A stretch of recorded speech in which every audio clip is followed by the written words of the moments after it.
Okay, my favorite team week 10 is going to be the Carolina Panthers, plus 10.5 underdogs.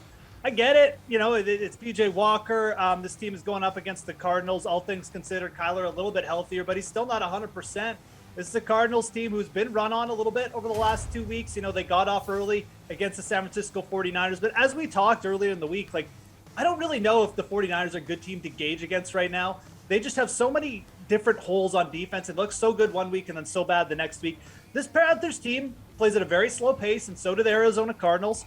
They have Christian McCaffrey back. PJ Walker, at least, is a mobile quarterback, at least a little bit more mobile than Sam Darnold. And look, in his one start last year, he completed over 70% of his passes. I think you're going to see a little bit of a rink-and-dink offense from Carolina. I think they're going to keep this game slow-paced, and I think 10.5 points is just too big here for a team that's got a pretty good defense and a Cardinals team that isn't 100%. So I really like the Cardinals to cover that 10.5 right now. Okay. Panthers have not been great covering the spread, 1-5 ATS in their last 6. Kenny, tell me which team you think can cover the spread this weekend. You're pretty confident in.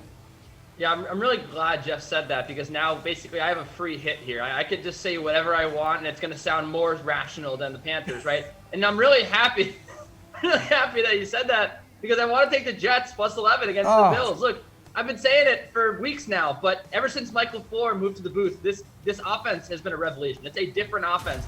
And you know what happens with bad teams with big spreads? We take the favorites to cover double-digit spreads because these bad teams just have terrible offenses. That's why they're bad, right? Because they have terrible offense. They can't move the ball. Look, the Jets are going to start Mike White in this one. It doesn't really matter who starts, right? Josh Johnson had 3 touchdowns against the Colts.